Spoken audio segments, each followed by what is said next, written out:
Hey my lovely friends, welcome back to another episode. It's Wenkai here. So in today's video, we'll be talking about how to pick the right book to read. It is so easy nowadays to just grab an English book and start reading. However, depends on your personal interests and background. Different people might read different kinds of books. Here's the outline for today's video. I will break down each of the categories to help you to find the right book to read.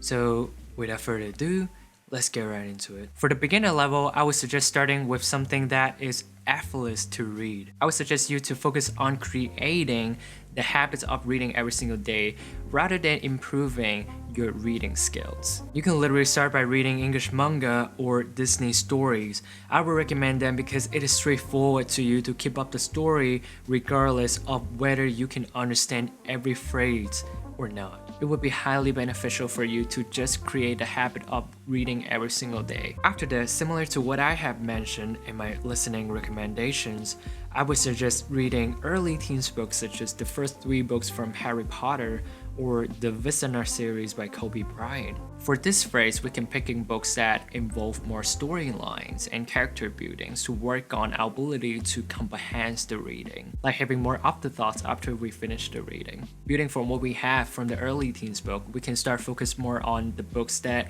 interested us the most, rather than simply focus on habit building or the level of difficulty. My choice would be The Hobbit, the last 4 books from Harry Potter, and Me Before You.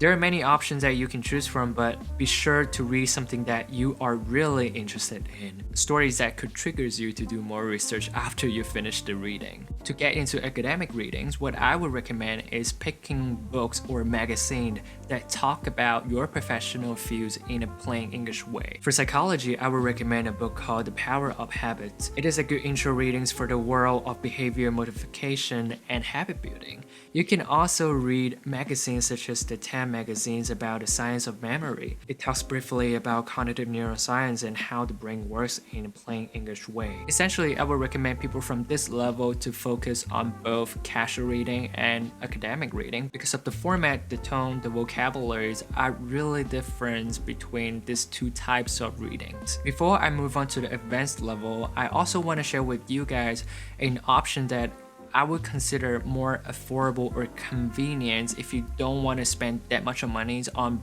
buying all the physical books that I just mentioned. I've been using a reading app called Man's Reading for the past 3 weeks now. I'm currently reading 4 books at the same time. The psychology book, Carnegie's How to Stop Worrying and Start Living, Price and Prejudice, and Wall-E.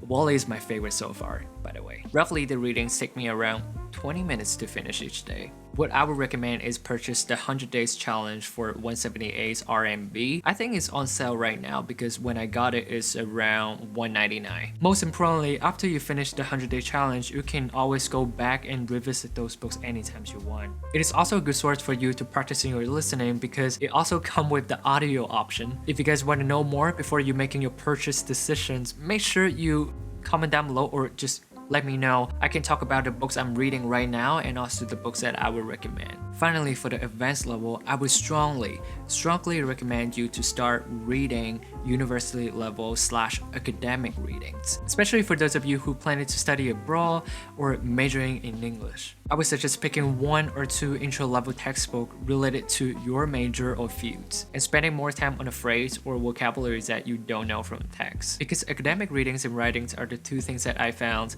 international students, including myself, will struggle the most. If you're interested in psychology, I would recommend the book called Psychology, the Norton Psychology Reader, and Research Methods in Psychology. Yep, so that's it for today's video and thank you so much for watching. If you have any questions or recommendations, please comment down below and I will see you guys in the next one. Bye bye.